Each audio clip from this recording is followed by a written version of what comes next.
Jadi kita mudzakarah ini tentang kenapa kalau ihram itu harus kelihatan tangan kanan, ya. Di tangan kanan itu kan kelihatan ketika kita tawaf. Jadi itu sejarahnya begini. Dulu ketika Fathul Mekah itu ketika terbukanya Mekah, ya, Fathul Mekah namanya. Karena sekian lama Rasulullah SAW ketika hijrah ke Madinah itu diusir oleh orang-orang Quraisy Mekah, diusir oleh orang Quraisy Mekah, sehingga Rasulullah SAW tidak boleh tinggal di Mekah, ya, dianiaya, disiksa kaum muslimin, ya, para sahabat waktu itu.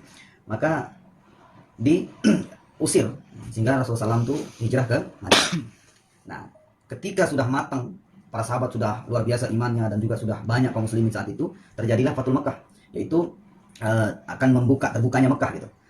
Maka waktu itu, jadi orang Quraisy ini sudah tahu bahwa Rasulullah dan para sahabat akan datang ke Mekah untuk pembukaan Mekah gitu, untuk pembebasan Mekah, untuk menguasai Mekah lah bahasa ininya.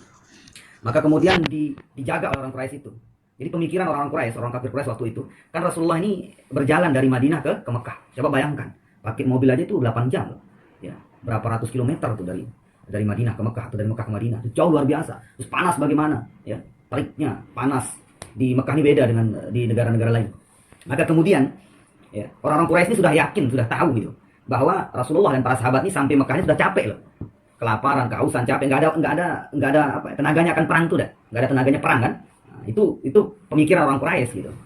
Maka kemudian setelah mendekati Mekah, sudah siap orang-orang Quraisy ini untuk menyerang daripada baginda Nabi SAW. Maka Rasulullah SAW, ya, memerintahkan daripada para sahabat, ya, memerintahkan untuk buka atau potong baju lengan kanannya agar orang-orang Quraisy itu ngelihat ininya, ototnya para sahabat ini masih kuat gitu loh. Jadi begini, nih kami masih kuat walaupun jalan dari Madinah ke Mekah, kami masih sanggup untuk berperang, masih sanggup untuk melawan kalian, masih sanggup untuk memperjuangkan agama Allah. Jadi itu maksudnya, asalnya, ceritanya kenapa tangan kanan ini terbuka sebelah gitu.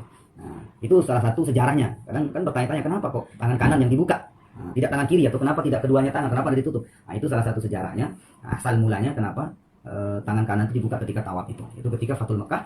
Rasulullah SAW dan para sahabat, ya, pokoknya diremehkan karena saking jauhnya, lemes, tidak ada tenaga, ya kan? Sudah kurus para sahabat, minum kurang di perjalanan, lalu tinggal ditebas-tebas saja gitu oleh orang Quraisy, nggak ada tenaganya perang. Maka Rasulullah perintahkan biar lihatkan otot kalian, gitu. Biar mereka itu lihat bahwa kita ini siap untuk berperang, siap untuk membuka Mekah. Fathul Mekah, terjadilah Fathul Mekah, maka tanpa peperangan itu mereka takut sendiri. Ketika masuk Mekah, mereka orang-orang kafir Quraisy ini menyerah gitu, ya, menyerah kepada Rasulullah SAW, sehingga terbukalah Mekah, masya Allah, sehingga menjadi tersebar hidayah ke seluruh alam, sebab dakwah yang kemudian terbuka, ya, dakwah terbuka di Mekah. Bahkan banyak orang-orang kafir Quraisy yang masuk Islam tanpa diperangi waktu itu, ya.